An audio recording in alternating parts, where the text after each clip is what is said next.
Basically, what we're trying to achieve is to create a platform for stakeholders in the region that would like to explore the opportunities that hydrogen gives them. And, hydrogen can be made from sunshine, wind, and water, and there is an abundant number of that available in, the MENA region. Of course, the desert areas have a lot of sunshine, but also are very windy. So the potential to create a new hydrogen economy based on that natural resource, basically building on, to some extent, also the oil and gas legacy is there, and it's up for grabs. And it's a new thing. So having an association like ours that provides a platform for people to come together and debate, to speak as one voice, but also to be a source of knowledge on the topic is crucial. You say it's a new thing. I wonder whether the oil and gas industry have held the development back of hydrogen because it could be a threat to them.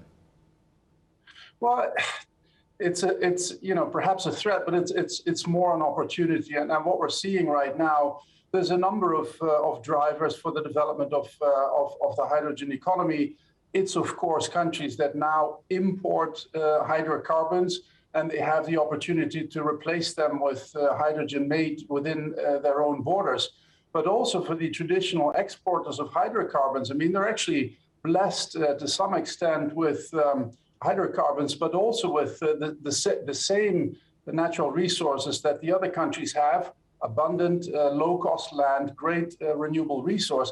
And they have the advantage that they have, of course, 40, 50 years of a presence in the energy trade. So for them to jump on the hydrogen bandwagon also makes a lot of sense. So it's also an opportunity.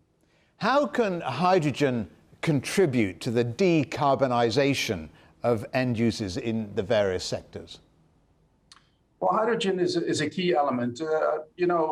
What we've seen in the past, let's say 10, 20 years is the massive uptake of renewable electricity. We all see solar panels and wind turbines replacing traditional forms of power generation.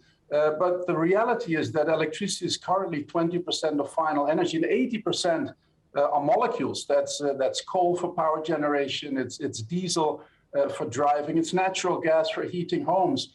And this is where hydrogen has a much more natural role in addition to green electricity. So the combination of green electricity and green hydrogen is what probably will be the majority of the energy carriers that we'll have in the future in a decarbonized setting.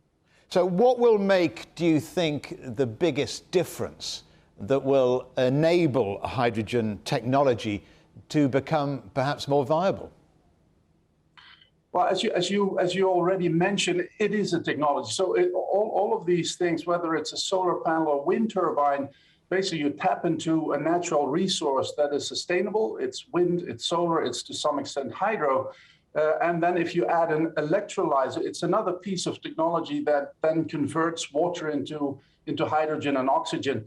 And the fact that we're basing our future energy on technologies is a major game changer, because they have the tendency, and that's the same whether it's a computer screen or a smartphone or an electrolyzer or a solar panel. The more you make them, the more you get to scale, the cheaper they become. So in the future, we'll actually have relatively cheap energy compared to what we had in the past.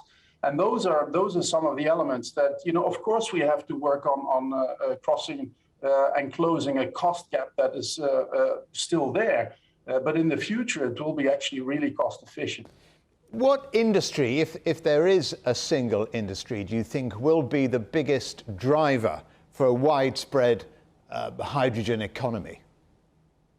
Well, there's a number actually, and if you look at where a lot of energy is consumed, it's the transport sector, of course, heavy duty vehicles, but also cars, trains, and planes, maritime. So all of those burn at the moment hydrocarbons and predominantly diesel and gasoline. So that's a very natural place. It's also relatively highly priced, so it's easier to get to cost competitiveness with green hydrogen or green ammonia for that matter early. But then there is industrial, large offtake opportunities in the steel sector, the ammonia sector, refining. So those are some of the sectors that are all at the moment looking how can they clean up and become fit for the future. And hydrogen is definitely on everybody's agenda.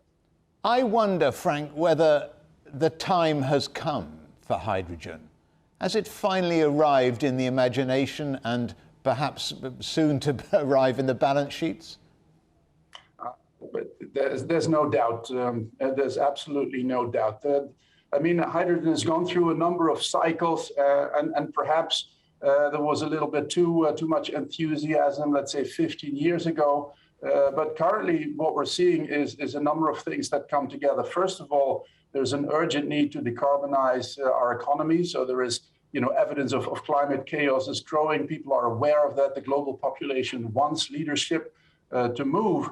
And the other thing that we have now that we didn't have before is actually really cost-effective green electricity, which is the largest cost factor in the production cost of green hydrogen, and that we didn't have 10 years ago. So those are some of the things that are definitely going to drive the hydrogen agenda. So give me some informed speculation.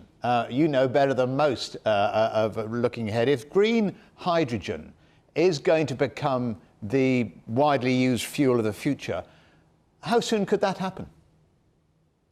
I think within 10 years, we'll see that green hydrogen can actually compete on a pure cost comparison basis with alternatives.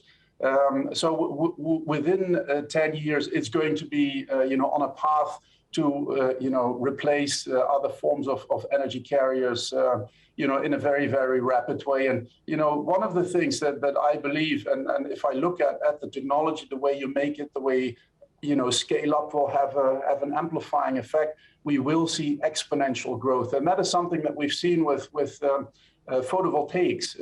Exponential growth, it surprises everybody. The human brain is not hardwired to grasp the speed with which something like this can grow. There's nothing that stands in the way of hydrogen to go through a similar development.